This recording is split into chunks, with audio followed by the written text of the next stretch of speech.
My name is Esther Reynolds, 58 years old, and I never thought my daughter's engagement party would turn into a shakedown. There I was, standing on that pristine Hamptons beach, the waves crashing behind us, when Mason pulled me aside with that smirk I'd grown to distrust. My Allison, once so kind and thoughtful, stood beside him a stranger in designer clothes. When they demanded $60,000 with an ultimatum, they expected tears or anger. Instead, I smiled. They had no idea what I had discovered or what was about to happen. If you're watching this from somewhere cozy, drop your location in the comments below and hit that subscribe button. Trust me, you'll want to see how quickly greed can unravel even the most picture-perfect beach wedding. The morning light filtered through my kitchen curtains as I sipped my coffee, staring at the invitation that had arrived yesterday. Cream-colored cardstock with gold foil lettering announced the engagement celebration of Allison Reynolds and Mason Harrington at the Ocean View Resort in the Hamptons. Scheduled for the following weekend, it gave me little time to prepare emotionally for what I knew would be an uncomfortable event. 5 years had passed since I lost my Richard. Heart attack, they said, quick and unexpected for a man of 55 who seemed the picture of health. One moment he was replacing shingles on our roof, the next he was gone. Richard had been my anchor, my compass, my home for 32 years. After his passing, it was just Allison and me. She was 22 then, in her final year of design school, devastated by the loss of her father, who had always been her biggest champion. We grieved together, supported each other, grew even closer in our shared loss. Or so I thought. "You should come visit this weekend, Mom," Allison would say during our weekly Sunday calls. "I found this amazing little cafe that makes scones just like Dad used to love." And I would go. We would shop for fabrics for her design projects, walk through art galleries, talk about Richard and laugh at memories of his terrible dad jokes and his obsession with perfectly level picture frames. My daughter was building a promising career as an interior designer, creating beautiful functional spaces with a warmth that reminded me of her father's practical creativity. Then Mason entered the picture. I still remember the first time Allison mentioned him. "I met someone, Mom. He's in real estate. He knows everyone in the city." The way her voice changed when she spoke about him caught my attention. There was something new there, not just excitement, but something that sounded like pride, maybe even relief, as if she'd been accepted into an exclusive club. Mason Harrington was 32, 8 years older than my daughter, with a smooth confidence that immediately put me on edge. He drove a car that cost more than my annual teacher's pension, wore watches that seemed designed to catch the light whenever he gestured, and had a habit of steering every conversation toward money, properties, and status. "Mrs. Reynolds," he'd said the first time we met, taking my hand in both of his.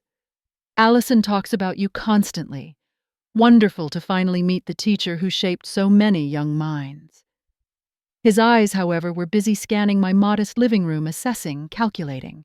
I'd spent 35 years teaching 3rd grade at Oakwood Elementary, before retiring 2 years after Richard's death. It had been a fulfilling career, though certainly not a lucrative one.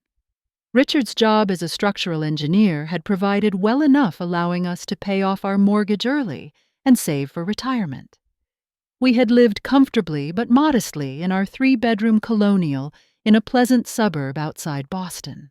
What Mason couldn't see, what I never discussed openly, was that Richard had left me quite comfortable financially. A substantial life insurance policy, smart investments managed by my brother-in-law who worked in finance, and Richard's pension meant I had more security than my lifestyle suggested. Richard had always been cautious with money, and I continued that tradition after his death. "Your home has such character," Mason had remarked during that first visit, in a tone that made it clear this wasn't a compliment. "Real estate in this area has appreciated significantly. Have you considered selling? I could help you find something more modern." "This house is filled with 30 years of memories," I'd replied. I'm not interested in modern. I'm interested in meaningful. His smile had faltered slightly before recovering. Of course, sentiment has its own value. Over the next year, I watched my daughter transform. The changes were subtle at first. A more expensive haircut, designer clothes replacing her thrift store finds, canceling our Sunday brunches for spa days with Mason's friends. Then came bigger shifts. Her design aesthetic evolved from warm, accessible spaces to cold showpieces that looked impressive in photographs, but lacked soul. Allison moved into Mason's downtown condo 6 months after they met. When I visited, I barely recognized her living space. Gone were her collection of vintage art books, the quilt her grandmother had made, the mismatched teacup collection we'd built together at flea markets. Everything was sleek, perfect, and impersonal, as if staged for a magazine shoot rather than actual living. "Isn't it amazing, Mom?" she'd asked, gesturing around the sterile space. "Mason says presentation is everything in our circles." Our circles. The phrase had jarred me. Since when had my down-to-earth daughter become concerned with circles? My sister Jessica noticed the changes too.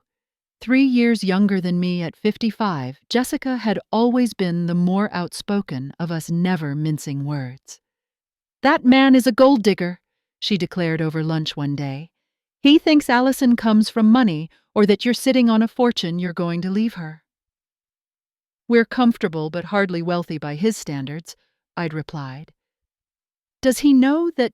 Have you told Allison exactly what her inheritance expectations should be?" Jessica pressed. I hadn't. Richard and I had always taught Allison the value of earning her own way. We'd paid for her education but encouraged her to build her own success. We never discussed specific numbers about our finances, only ensuring she knew she wouldn't be burdened with caring for me in old age. "You need to be clear about this," Jessica insisted. "I don't trust him. Something's off." I tried to dismiss my sister's concerns as overprotectiveness, but my own unease grew as Allison and Mason's relationship progressed. Their lifestyle seemed excessive for a mid-level real estate agent and a beginning interior designer. The exotic vacations, the constant restaurant meals, the clothing and jewelry that Allison now considered basic necessities. "Mason says I need to look successful to be successful, Mom," she explained when I questioned a $4,000 handbag purchase. "It's an investment in my career." The engagement came after 14 months of dating. The ring was enormous, ostentatious, with a diamond so large it looked almost comical on my daughter's slender hand. 6 carats, cushion-cut, F-color, VVS1 clarity, Mason announced, before anyone could even congratulate them, as if reciting the specs of a car engine. Had to go to 3 jewelers to find the perfect stone. Nothing but the best for my Allison. The Allison I raised would have been embarrassed by such a display. This new Allison beamed, extending her hand so the ring caught the light from every angle. "We're thinking a summer wedding," she told me. "On the beach at the Hamptons. Mason knows the perfect venue." "The Hamptons," I echoed. "That sounds expensive." "It's our special day, Mom," she replied, a new edge to her voice. "Some things are worth investing in. Mason says it will be the networking event of the season." Networking event, not celebration of love, not joining of families. Networking event. That night I found myself talking to Richard's photograph, as I often did when troubled. "I don't know her anymore, Rich," I confessed to his smiling image. "She used to care about creating beauty that everyone could enjoy, about making spaces feel like home. Now it's all about impressing people she doesn't even like." I could almost hear his response. "Give her time, Essie. She's finding her way. She'll remember what matters." I hoped he was right. But as I placed the fancy engagement party invitation on my bedside table, I couldn't shake the feeling that something was very wrong with the man my daughter had chosen, and with the woman she was becoming because of him. The first real warning sign came 3 months after the engagement, when Allison called to ask if I would consider upgrading my living situation. Mason knows this amazing condo development for active seniors. She explained, her voice artificially bright. It has a doorman and a pool and organized activities. You'd love it, Mom. I love my home, I replied simply. I have no interest in moving. But Mom, this house is so much work for you, and it's outdated. What will you do as you get older? Wouldn't you rather have something modern and manageable? I manage just fine, I said. Mrs. Peterson next door checks on me daily, and I have my garden and my book club. This is where I belong. There was a pause before Allison continued, her tone shifting slightly. Well, have you at least thought about what you're contributing to the wedding? Miranda is handling most of the arrangements, but there are traditional expenses the bride's family covers. Miranda was Mason's mother, a twice-divorced socialite, who had made her disapproval of me clear during our one brief meeting. She's so quaint. I'd overheard her telling Mason as if being genuine was a character flaw. I thought we might discuss the budget together, I suggested. What are you two thinking for the wedding? Another pause. Well, the venue alone is $45,000 for the weekend, plus catering at $250 per person for about 200 guests. Then flowers, music, dress. I nearly choked. 200 guests, Allison. Do we even know 200 people? These are important connections, Mom. Mason's clients, potential clients, industry people. It's not just a wedding, it's an investment in our future. There it was again, that word. Investment. As if love and commitment were stocks to be traded. Allison, I put aside $20,000 for your wedding. That was the agreement your father and I made when you were born. It seemed generous then. The silence on the other end spoke volumes. $20,000, she finally said. Mom, that wouldn't even cover the flowers and photography. Miranda is expecting you to contribute at least $60,000. Miranda's expectations are not my concern, I replied, surprising myself with my firmness. $20,000 is what I planned for, and it's a generous gift. But Dad would have wanted, don't. I cut her off, a rare occurrence between us. Don't tell me what your father would have wanted.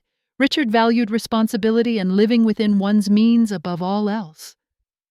Things cost more now than when you and Dad got married, Allison argued. And this is an investment in my future with Mason. A marriage is not a business merger, Allison, and a wedding is one day. A marriage is supposed to be forever. You're being so old-fashioned, she sighed. I'll talk to Mason and call you back. She didn't call back. Instead, Mason called 3 days later. Mrs. Reynolds, he began smoothly. I understand you and Allison had a little miscommunication about the wedding budget. There was no miscommunication, I replied. I was very clear. Well, perhaps you don't fully understand the opportunity this wedding presents, he continued undeterred. Many of my highest net worth clients will be attending. This could open incredible doors for Allison's design business. A wedding should be about celebrating love with people who care about you, I said, not impressing strangers. Mason's tone cooled slightly. With all due respect, Mrs. Reynolds' times have changed. Social connections are currency in our world. I'm simply helping Allison position herself for success. By spending more than most people make in a year on a single day, investments in the right relationships pay dividends for decades, he replied. Besides, my mother is covering a significant portion. We're only asking you to handle your traditional responsibilities as mother of the bride. $20,000 is my contribution, I stated firmly. Allison can decide how to allocate it. I see. The chill in his voice was unmistakable now. Well, I'm sure we can find ways to economize in certain areas, though it's a shame Allison will have to compromise on her special day when there are other options. The implication was clear. Sell my house, tap into whatever savings he imagined I had, prioritize his extravagant plans over my financial security. Every bride works within a budget, Mason. It builds character. He didn't appreciate that remark. After hanging up, I immediately called Jessica. "He's pressuring you for money," she exclaimed. "I knew it. Esther, something isn't right with that man. Have you Googled him?" I hadn't. My generation didn't automatically turn to the internet for personal information. "Let me do some digging," Jessica offered. "I have a friend in the real estate business, and I think you should be very clear with Allison about your finances before this goes any further." I agreed, but found it increasingly difficult to have a real conversation with my daughter. Our Sunday calls had become brief and perfunctory. She was always rushing off to brunch with Mason's friends or viewing potential wedding venues. When I did see her, Miranda was often there dominating the conversation with talk of table settings and guest lists, treating me like an inconvenient afterthought. During a rare moment alone with Allison, I tried to broach the subject of a prenuptial agreement. "A prenup?" She looked genuinely shocked. "Mom, that's so untrusting. Mason and I don't need legal documents to prove our commitment." "It's not about trust, sweetheart. It's about clarity. You're building your own business. It's wise to protect yourself." "Protect myself from the man I love?" She shook her head in disbelief. "You really don't understand our world, do you? Our world." There it was again, that invisible barrier being erected between us. "I understand that marriages sometimes end," I said gently, "and that emotions can cloud judgment when they do." "Mason and I are forever," she insisted. "And honestly, Mom, what would I even put in a prenup? My student loan debt, my fledgling business that barely breaks even. Mason's the one with assets to protect, not me." I wanted to ask her more about Mason's finances, which seemed suspiciously opaque despite his constant talk of deals and clients, but she was already checking her phone, distracted by some urgent text. "I have to go," she said, gathering her things. "Miranda found a potential band for the reception. We're meeting them in an hour." As she kissed my cheek goodbye, I caught a glimpse of the little girl who once made Mother's Day cards with glitter glue and macaroni, who cried when birds hit the living room window, who spent hours helping Richard in his workshop, creating birdhouses for the backyard. She was still in there somewhere beneath the designer clothes and carefully highlighted hair. "I love you, Allison," I said, holding her hand a moment longer than necessary. She paused, something vulnerable flickering in her eyes. "Love you too, Mom." Then she was gone, rushing off to her new life, her new world, that apparently had no room for outdated notions like financial prudence or prenuptial agreements. A week later, Jessica called me. "We need to talk," she said, her voice unusually serious. "About Mason, in person, not over the phone." My stomach tightened with dread. Whatever my sister had discovered, I knew instinctively it wouldn't be good news. The Ocean View Resort sprawled across prime Hampton's beachfront, a collection of white clapboard buildings with crisp blue trim and manicured gardens that probably required a small army of groundskeepers to maintain. Valets in matching uniforms circulated through the circular drive, whisking away luxury vehicles as guests in summer finery made their way toward the main building. I felt distinctly out of place as I pulled up in my sensible 5-year-old Subaru. Though I'd worn my best dress, a navy blue sheath I'd purchased for a colleague's retirement party, it felt inadequate among the parade of designer resort wear.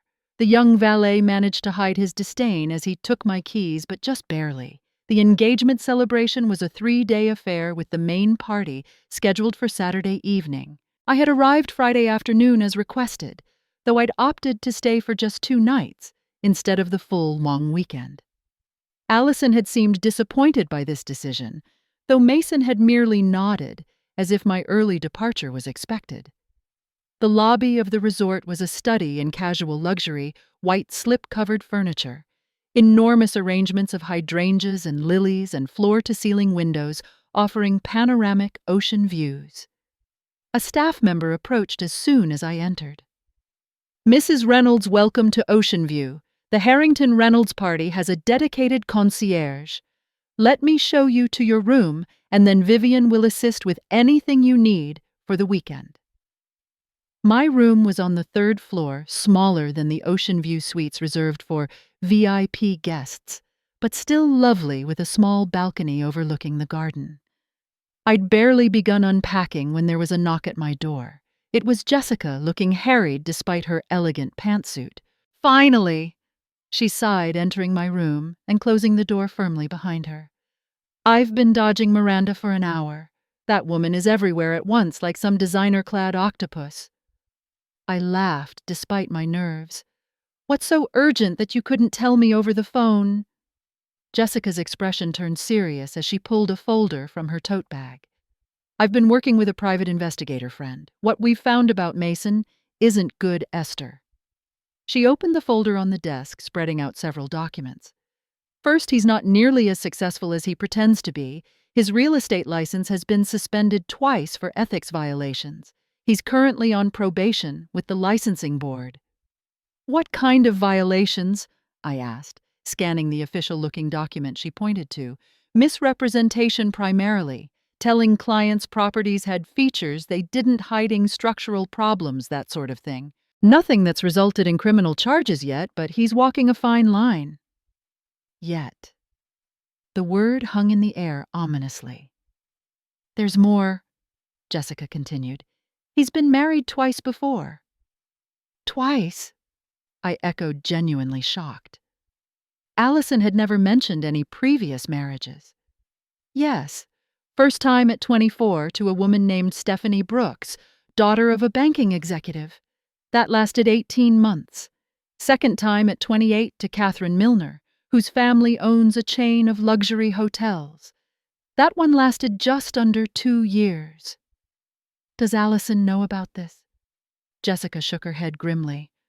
"I don't think so. And here's the interesting part. Both marriages ended with financial settlements in Mason's favor despite prenuptial agreements. He's very good at finding loopholes, apparently." My heart sank. "You're saying he's a professional? What husband for profit?" "I'm saying there's a pattern," Jessica replied carefully. "And there's more. He's deeply in debt. Mortgage to the hilt on properties that are underperforming. Credit cards maxed out. And there's a lawsuit pending from former clients who claim he deliberately misrepresented an investment property."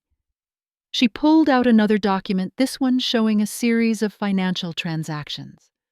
"Most concerning is this pattern of large cash withdrawals from joint accounts he established with both ex-wives just before the marriages ended. In both cases, over $50,000 disappeared, and neither woman recovered it in the divorce." I sat heavily on the edge of the bed trying to process this information. "I need to tell Allison." "That's why I'm here," Jessica agreed. "But we need to be strategic. Mason is clever and manipulative. If we approach this wrong, Allison might not believe us. She's clearly under his spell." "The engagement party is tomorrow night," I said, thinking aloud. "If we show her this before then, it could create a very public scene." "Maybe that's not a bad thing," Jessica suggested. "A public confrontation might make it harder for him to twist the narrative." Before I could respond, another knock came at my door. When I opened it, Allison stood there looking stunning, in a white linen dress, her engagement ring catching the light as she nervously twisted her hands.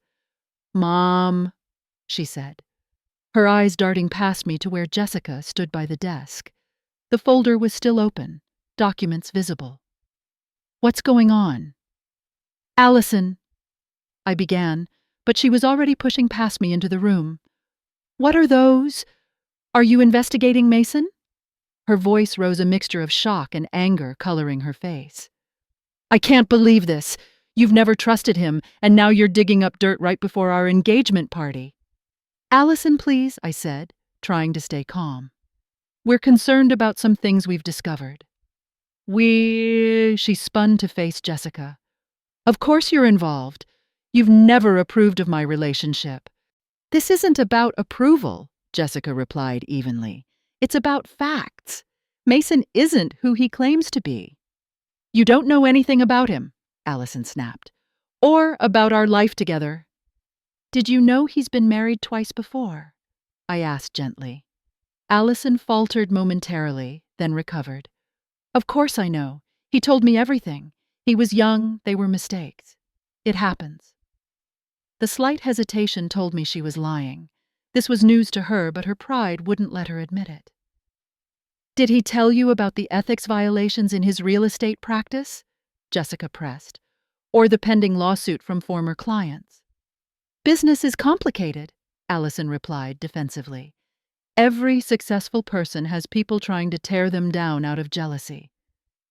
Allison, I said softly, we're not trying to hurt you.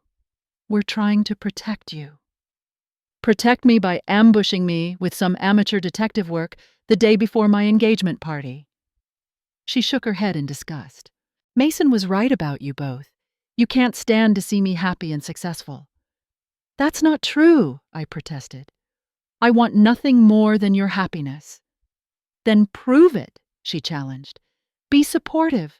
Act like a proper mother of the bride. Stop trying to sabotage the best thing that's ever happened to me. With that, she stormed out, slamming the door behind her. Jessica and I stood in stunned silence for a moment.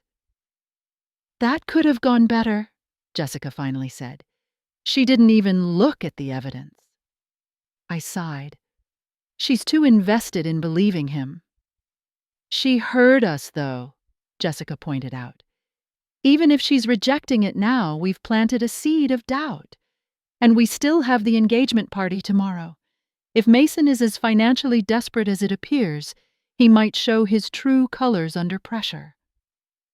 I nodded slowly, an idea forming. You know what I think you're right, and I have a plan. That evening was a casual welcome dinner for early arriving guests. About 50 people gathered on the resort's oceanfront terrace, most of them Mason's business associates and Miranda's friends. I recognized few faces aside from Mason's father, Thomas, and his much younger third wife, who looked uncomfortable and out of place despite her carefully curated resort attire. Allison avoided me throughout the evening, staying firmly by Mason's side as they circulated among guests. I made polite conversation with those seated near me at dinner, mostly older relatives of Mason who seemed as bewildered by the extravagance as I was. Quite the production, isn't it? Commented an elderly gentleman who introduced himself as Mason's great-uncle Herbert. In my day, an engagement was announced in the newspaper and celebrated with a family dinner. Now it's a 3-day spectacle with welcome bags and coordinated outfits. I smiled, warming to him immediately. Times change, I suppose. Not always for the better, he replied with a wink. Between you and me, this is the 3rd engagement party I've attended for a Harrington in the past decade. The first 2 didn't make it to the altar. Let's hope your daughter has better luck. That comment stayed with me as I returned to my room later that night. 3rd engagement party in a decade. Whom had Mason been engaged to besides my daughter and his 2 ex-wives? The puzzle pieces weren't quite fitting together, but one thing was becoming increasingly clear. Mason Harrington was not the successful, devoted partner my daughter believed him to be. As I prepared for bed, my phone chimed with a text from Jessica. Got in touch with Stephanie and Catherine, both arriving tomorrow morning. Operation Truth is a go. I set my phone down, my heart racing. Tomorrow would either save my daughter from a terrible mistake or cost me my relationship with her forever. I could only pray it would be the former. Saturday dawned bright and clear, the kind of perfect summer day that resort brochures promise, but rarely deliver. The waves sparkled under the morning sun as I took an early walk along the private beach, gathering my thoughts for the confrontation to come. I'd slept poorly, my mind racing through scenarios trying to predict how Allison would react to the truth about her fiancé. The resort had scheduled various activities for guests throughout the day. Tennis tournaments, spa treatments, sailing excursions, all coordinated with military precision by the wedding planner Miranda had hired. I opted out claiming a headache, and instead met Jessica for breakfast in the small cafe away from the main restaurant where most guests were gathering. "They're here," Jessica whispered as I joined her at a corner table. "Stephanie and Catherine. They're staying at a hotel in town. Both were eager to help once I explained the situation." "What exactly did you tell them?" I asked, concerned about bringing strangers into our family drama. "Just that Mason was engaged to your daughter and that we had concerns based on his pattern with them. They filled in most of the details themselves." Jessica stirred her coffee thoughtfully. "Esther, the similarities in his approach are striking. Both women say he was charming, attentive, seemed genuinely in love, until he had access to their finances. And they're willing to confront him in public." Jessica nodded. "More than willing. Catherine especially. She's still fighting him in court over some property issues." We spent the morning finalizing our plan, which had evolved into something more strategic than my original idea of simply presenting Allison with the evidence. By early afternoon, I returned to my room to prepare for the evening's festivities. The engagement party was scheduled to begin at 6, with cocktails on the beach, followed by a formal dinner on the resort's main terrace. I dressed carefully in a silver-blue dress I'd splurged on for the occasion, paired with the pearl earrings Richard had given me on our 25th anniversary. As I fastened them, I whispered a quiet request to my late husband for strength and wisdom. At 5:30, just as I was about to leave my room, my phone rang. It was Allison. "Mom," her voice was tight-controlled. "Mason would like to speak with you before the party. Can you meet us in the Azure Lounge in 15 minutes? The Azure Lounge was a small private room off the main lobby, typically used for business meetings or intimate gatherings. This request was unexpected, but it might provide an opportunity to speak with Allison privately before the public confrontation. "Of course," I replied. "Is everything okay?" "Just be there," she said shortly, and hung up. The Azure Lounge was empty when I arrived, its blue velvet chairs and ocean-themed artwork creating a falsely serene atmosphere. A bottle of champagne sat chilling in an ice bucket on the central table, 3 glasses arranged beside it. The floor-to-ceiling windows offered a spectacular view of the beach, where staff were making final preparations for the cocktail reception, arranging lounge furniture and lighting tiki torches that would illuminate the gathering as the sun set. Mason and Allison entered a few minutes later. My daughter looked tense, avoiding my eyes, as Mason guided her into the room with a proprietary hand on her lower back. He, by contrast, was the picture of relaxed confidence in a tailor-made linen suit, his smile as practiced and empty as a politician's. "Mrs. Reynolds," he began, gesturing to a chair. "Thank you for meeting us. I thought it might be good for the 3 of us to have a private moment before the festivities begin." I sat, noting how he positioned himself between Allison and me, a subtle but deliberate barrier. "What did you want to discuss, Mason?" He smiled, reaching for the champagne. "First a toast. To family." He popped the cork with practiced ease and poured 3 glasses, handing one to each of us. I accepted mine, but didn't drink. "Is that what we're discussing, family?" "In a manner of speaking," he replied, taking a sip from his own glass. "Allison and I have been talking about the future, about building our life together, and about the support we need to make that happen." I glanced at my daughter, who was staring into her champagne glass, her knuckles white around the stem. "Support," I repeated. "Financial support, I presume?" Mason's smile didn't waver. "I believe in being direct, Mrs. Reynolds.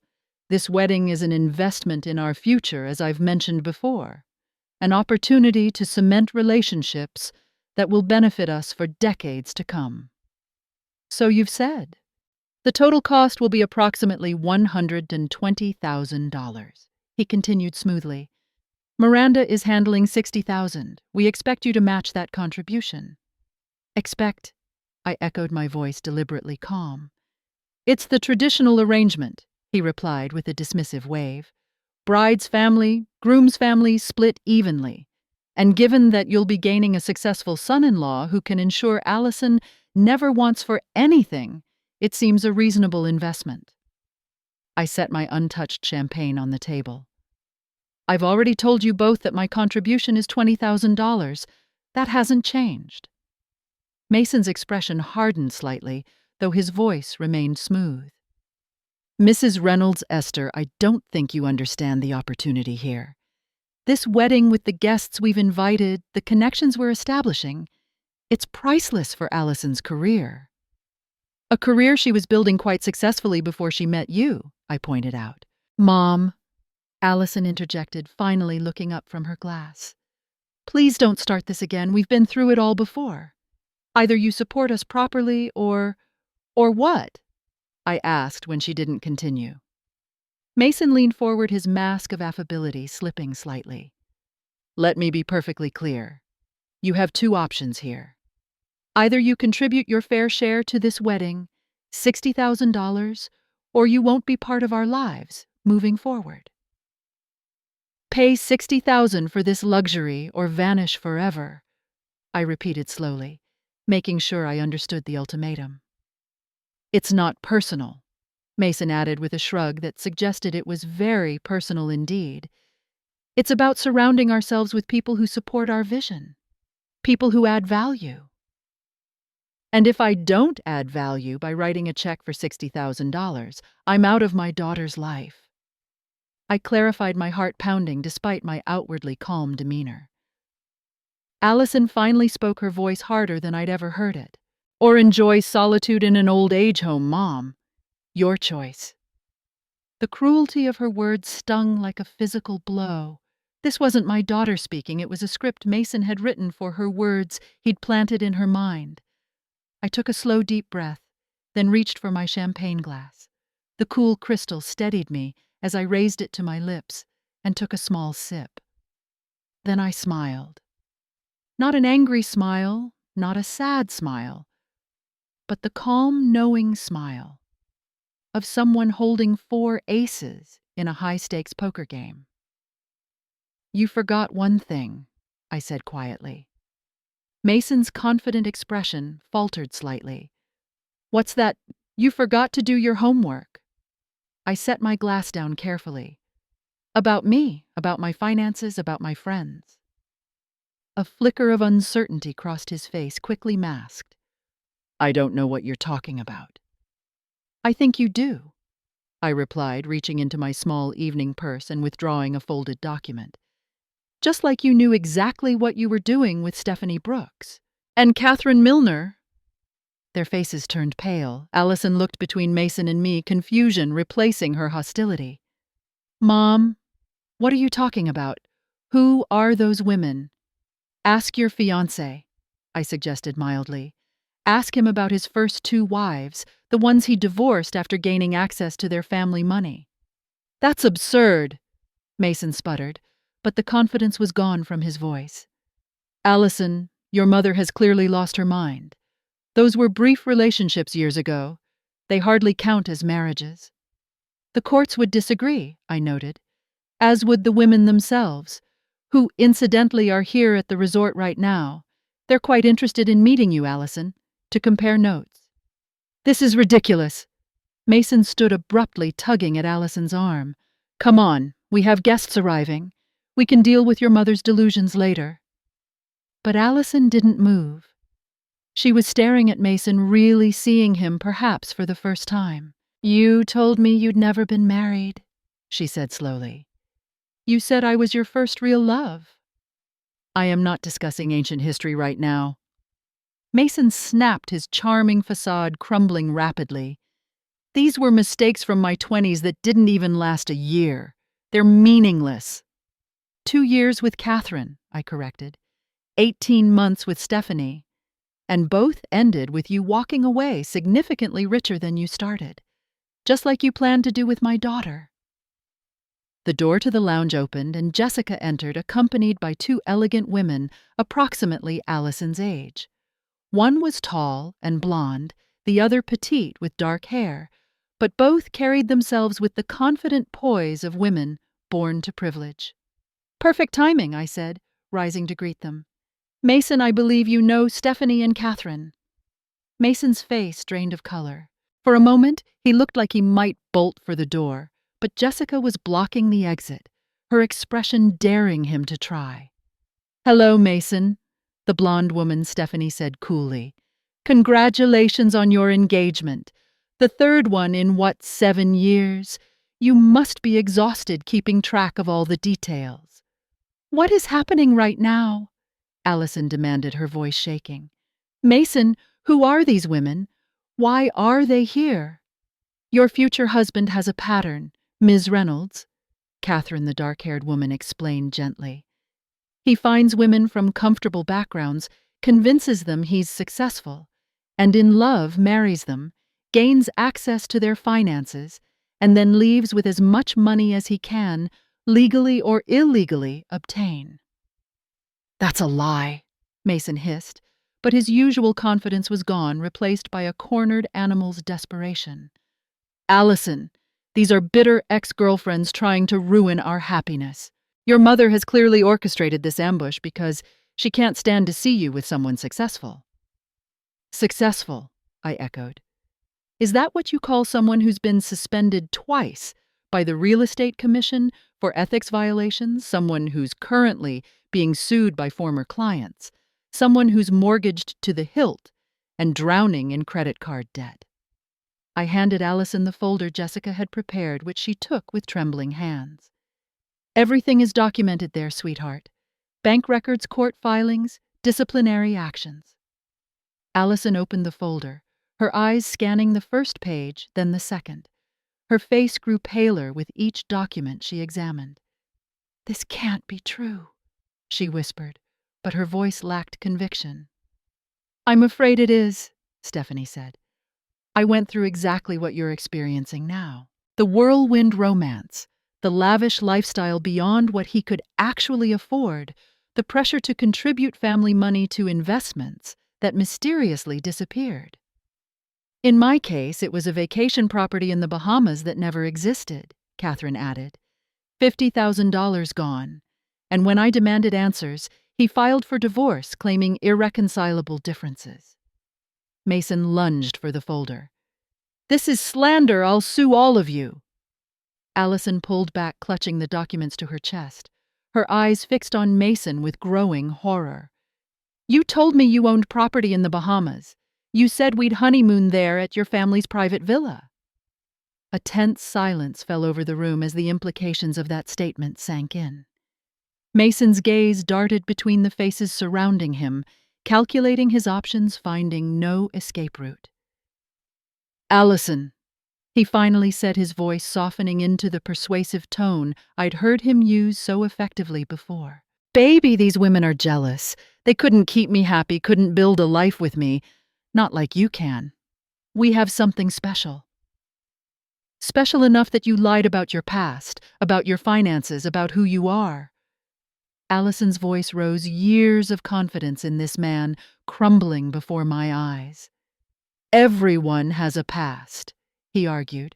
"Everyone makes mistakes, has financial ups and downs. That doesn't change what we have." "And what exactly do we have, Mason?" Allison demanded. "A relationship built on lies, plans for a wedding we can't afford. Were you expecting my mother to bankroll our entire life together?" His silence was answer enough. "Oh my God," Allison whispered, realization dawning. "You thought she was rich, didn't you? You thought there was some huge inheritance coming my way. That's why you pursued me in the first place."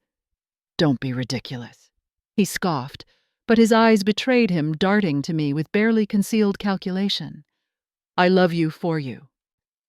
"Like you loved Stephanie and Catherine?" I asked quietly. "Until the money ran out." The door opened again and an older man in an ill-fitting suit entered. "Mason Harrington?" he asked, scanning the room until his eyes landed on Mason. "Who's asking?" Mason replied warily. The man pulled out a badge. Special Agent Roberts, FBI. I'd like to ask you some questions about certain real estate transactions in the Hamptons area, specifically the Ocean View Development Project. Mason's face went from pale to ashen. I don't know what you're talking about. I think you do, the agent replied calmly. Several investors have filed complaints alleging fraud and misrepresentation. We've been building a case for some time. Is that why you insisted on having the engagement party here? Allison asked, horror dawning on her face. Was this whole weekend just a way to impress potential investors for another scam? Mason didn't answer, his eyes fixed on the FBI agent with naked fear. Mr. Harrington, I'd like you to come with me, Agent Roberts said firmly. We can do this quietly, or we can involve the local police. Your choice. The universe seemed to hold its breath in that moment. Mason stood frozen, trapped by his own web of deception. Then, with a sudden burst of desperate energy, he lunged for the door, shoving Jessica aside with enough force to send her stumbling into a side table. He made it 3 steps into the hallway before colliding with Thomas, his father, who had been approaching the lounge. The 2 men went down in a tangle of limbs and shocked exclamations, drawing the attention of nearby guests who had begun arriving for the cocktail reception. Within moments, chaos erupted. Agent Roberts and resort security converged on Mason, who was shouting about conspiracies and frame-ups. Miranda appeared screeching about ruined reputations and wasted deposits. Curious guests gathered at a safe distance, witnessing the spectacular implosion of what was supposed to be a celebration of love. Through it all, I stood beside my daughter, my arm around her shaking shoulders, as the life she thought she was building crumbled around her. Tears streamed down her face, her engagement ring catching the light as she unconsciously twisted it on her finger. "Mom," she whispered, her voice breaking. "I'm so sorry. The things I said to you, the way I've been treating you." I pulled her closer, kissing the top of her head, as I had when she was a little girl with skinned knees or a broken toy. "It's okay, sweetheart. It's going to be okay." And in that moment, despite the chaos swirling around us, I believed it would be. The path forward would be difficult, painful even, but we would walk it together, mother and daughter, finding our way back to what truly mattered. Agent Roberts and local police escorted Mason from the resort in handcuffs, his protests fading as reality set in. The engagement party dissolved into confused clusters of guests, some departing immediately, others lingering to witness the spectacular social train wreck. Miranda barricaded herself in her suite, emerging only to announce that the Harrington family would not be responsible for any cancellation fees or deposits, a statement that sent the wedding planner into a professional tailspin. Allison and I retreated to my room, away from the curious stares and whispered conversations. She sat on the edge of the bed, still clutching the folder of evidence, her engagement ring discarded on the nightstand. "I feel so stupid," she whispered, her voice raw from crying. "So completely, utterly stupid." "You're not stupid," I assured her, sitting beside her. "You were in love. Love makes us vulnerable." "It wasn't love," she replied bitterly. "It was status, excitement, the feeling of being chosen by someone who seemed so perfect. I wanted the life he was offering so badly that I ignored every red flag." "We all want to believe in fairy tales sometimes," I said gently. She looked up at me, her eyes swollen, but clearer than I'd seen them in months. "How did you know? How did you see through him when I couldn't?" "I've lived longer." I smiled slightly. "And I had something you didn't."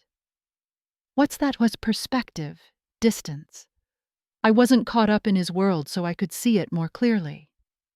I took her hand, running my thumb over the indentation where her ring had been. "Plus, I had a wonderful example of what real love looks like. Your father taught me that love isn't about impressing people or accumulating things. It's about building something meaningful together day by day." Allison's face crumpled at the mention of her father. Dad would be so disappointed in me." "No," I said firmly. "Never. He would be heartbroken that you're hurting, but never disappointed in you. We all make mistakes, Allison. What matters is how we recover from them." We talked through the night, really talked in a way we hadn't since before Mason entered the picture. Allison confessed how insecure she'd felt in her career, how Mason had seemed to offer a shortcut to success through his connections. She admitted to believing his stories about wealth and influence because she wanted them to be true, wanted access to the glamorous world he dangled before her. "He made me feel special," she said. "Chosen, like I was joining some exclusive club where everything was beautiful and impressive." "And in exchange," I prompted gently. She sighed. "In exchange, I had to become someone else. Someone who cared about the right labels, the right restaurants, the right people. Someone who saw her mother as embarrassingly ordinary." Ouch! I winced, though there was no real hurt behind it anymore. "I'm so sorry, Mom," she said, fresh tears welling in her eyes. "The things I said to you about the nursing home, I don't even know who that person was." "It wasn't you," I assured her. "It was who he wanted you to be." By morning, most guests had departed the grand engagement weekend, ending not with the planned farewell brunch, but with awkward goodbyes and unanswered questions. Jessica, who had spent the night coordinating with Agent Roberts and the ex-wives, joined us for coffee in my room. "Mason's being held without bail," she reported. "Turns out the FBI investigation is quite extensive. Multiple counts of wire fraud, investment fraud, and possibly money laundering. His father is claiming complete ignorance, though Catherine thinks he was at least partially aware." "And Miranda?" I asked. Jessica rolled her eyes. "Checked out at dawn, left a trail of furious resort staff in her wake. Apparently she tried to charge everything to your room, Allison." "Of course she did," Allison said with a hollow laugh. "Like mother, like son." "What happens now?" I asked, directing the question to Jessica, but looking at Allison. "Legally, Mason will likely face federal charges," Jessica explained. "The ex-wives may be able to recover some of their losses through civil suits, especially now that criminal charges are involved." "I meant with Allison," I clarified. My daughter looked up from her coffee cup, her expression a mixture of exhaustion and determination. "I go home, I rebuild my life. I try to remember who I was before all this." "You come stay with me for a while," I suggested. "Just until you figure things out." To my surprise, she nodded without argument. "I'd like that. My lease is up next month anyway, and I definitely can't afford that apartment on my own." She paused, a flash of panic crossing her face. "Oh God, the apartment. All my things are there, and we had joint accounts. What if he—" "Already handled," Jessica interrupted smoothly. "I had the locks changed this morning, and I've frozen the joint accounts. Your name was on the lease, not his, so legally the apartment is yours until the lease ends. As for your finances, we'll sort through it all when we get home." Allison looked at my sister with new appreciation. "Thank you, Aunt Jessica, for everything." Jessica squeezed her hand. "That's what family does. Real family. We show up when it matters." The three of us checked out of the resort that afternoon, leaving behind the wreckage of what was supposed to be a perfect Hamptons wedding weekend. As we drove away, Allison looked back at the elegant white buildings receding in the distance. "I really thought that was my future," she said softly. "Champagne on the beach, important people, magazine-worthy moments." "And now?" I asked, glancing at her in the rearview mirror. She turned forward, her gaze meeting mine.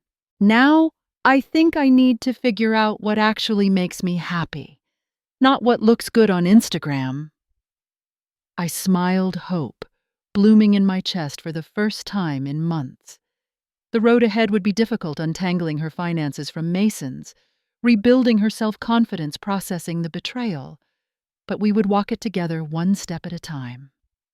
6 months passed, a period of healing and rediscovery for both Allison and me. She moved into my spare bedroom initially, then into a small but charming apartment above a bookstore in our town's historic district.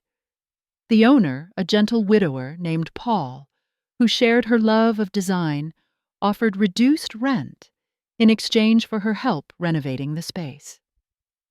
The first weeks after the Hamptons debacle were the hardest. Mason's arrest made local news, bringing unwanted attention to Allison's connection with him. Some of her clients, concerned about the association, canceled projects. Friends from the glamorous circle Mason had introduced her to disappeared overnight, their invitations and texts suddenly ceasing. "They weren't really my friends," Allison acknowledged one evening as we shared dinner at my kitchen table. "They were props in the life Mason was creating, the successful power couple with the perfect Instagram aesthetic." "And now?" I asked, passing her the salad bowl. She smiled, a genuine expression that reached her eyes in a way her camera-ready smiles never had. "Now I'm figuring out who my real friends are, the ones who don't care what car I drive or what bag I carry." Many of her old friends from before Mason College, classmates, former colleagues, neighbors, rallied around her once they learned what had happened. They brought casseroles and bottles of wine, offered shoulders to cry on and couches to crash on shared job leads and client referrals. The community I had always valued, that Richard and I had cultivated, enveloped our daughter in its support. The legal aftermath of Mason's fraud was complex and ongoing. He faced multiple federal charges, with new victims coming forward regularly as the investigation expanded. Allison was cleared of any involvement, but had to spend countless hours with lawyers and FBI agents detailing their relationship and finances.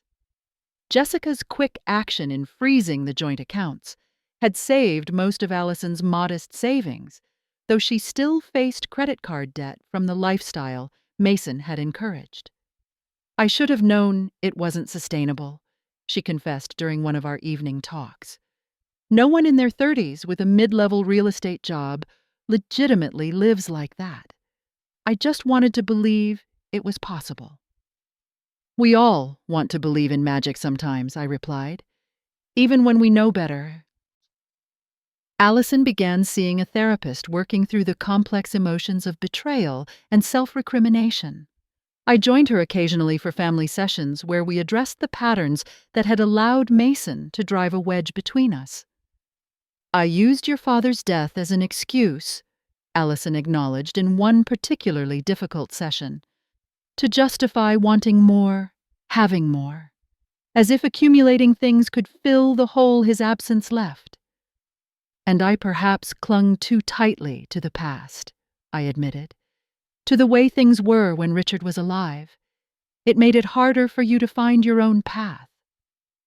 Slowly, painfully, we rebuilt our relationship on honesty rather than expectations, on genuine connection rather than obligation.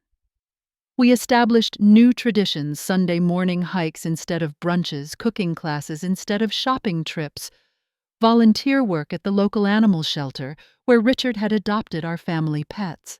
Professionally, Allison refocused her design business, moving away from the high-end clients Mason had pushed her toward and returning to her original passion, creating beautiful, functional spaces for real families with realistic budgets. She partnered with a local contractor on home renovations, finding satisfaction in transforming modest houses into personalized havens. "Dad would have loved this project," she said one day, as she showed me plans for converting an old Victorian's attic into a children's playroom. "Remember how he used to say, spaces should work for the people who live in them, not the other way around." I smiled, warmth spreading through my chest. "He'd be so proud of you, Allison. So proud of the woman you're becoming." On what would have been Richard's birthday, I invited Allison, Jessica, and a few close friends to dinner at my house. We cooked Richard's favorite meal, pot roast, with all the trimmings, and shared stories about him laughing and crying in equal measure. For dessert, I served his beloved apple pie with vanilla ice cream, a tradition we'd maintained throughout Allison's childhood. After dinner, when the others had moved to the living room, I took Allison aside to my bedroom. From my dresser drawer, I removed a small velvet box. "I've been waiting for the right time to give you this," I said, placing it in her hands. "I think tonight is perfect." She opened the box to reveal Richard's watch. Nothing fancy or expensive like Mason's ostentatious timepieces, just a simple Timex with a worn leather band that he'd worn every day for decades. "Dad's watch," she whispered, tears filling her eyes. "He wanted you to have it someday," I explained. "Not for its monetary value, which is minimal, but for what it represents. Reliability, consistency, the value of time well spent." Allison carefully removed the watch from its box, running her fingers over the scratched crystal and faded face. "I remember sitting on his lap as a little girl, playing with this watch, listening to it tick. He used to say time was the only truly valuable commodity we have." I said, my own eyes misting. "Not how we measure it, but how we use it." She fastened the watch around her wrist where it looked comically large on her slender arm. "I'll treasure it, Mom, always." That night, as I watched my daughter laughing with our friends, her father's watch on her wrist, I felt a sense of peace I hadn't experienced since before Richard's death. The journey had been painful, the lessons hard-won, but Allison was finding her way back to herself, to the values Richard and I had tried to instill. Mason's preliminary hearing was scheduled for the following month. Allison had been called to testify a prospect that still filled her with anxiety, but she was facing it with a strength and clarity that made my heart swell with pride. "He took advantage of my insecurity, my grief, my desire to be special," she told me as we cleaned up after the party. "But he didn't break me, and he didn't destroy what matters most. My relationship with you, my real friends, my integrity." I hugged her tightly, this daughter who had lost her way and found it again, who had been tempted by false promises, but returned to authentic values. "You know," I said as we finished loading the dishwasher, "your father used to say that true wealth isn't measured in dollars or possessions. It's measured in love and integrity." Allison finished smiling through tears. I remember. Sometimes the smallest smiles carry the greatest power, not because they threaten or intimidate, but because they come from a place of truth and quiet strength. That day at the Hamptons, when I smiled at Mason's ultimatum, I wasn't just calling his bluff. I was reclaiming the power of our family's values over his hollow materialism. And in the end, that smile backed by truth was stronger than all his schemes and manipulations. Have you ever had to stand up against someone who tried to use money or status to control you or someone you love? I'd love to hear your stories in the comments below. And if my journey with Allison resonated with you, please like this video and subscribe to my channel for more stories about family resilience and the true meaning of wealth. Share this with someone who might need a reminder that authentic relationships always triumph over artificial status. Thank you for joining me today. And remember, sometimes the quietest stand is the most powerful one you can take.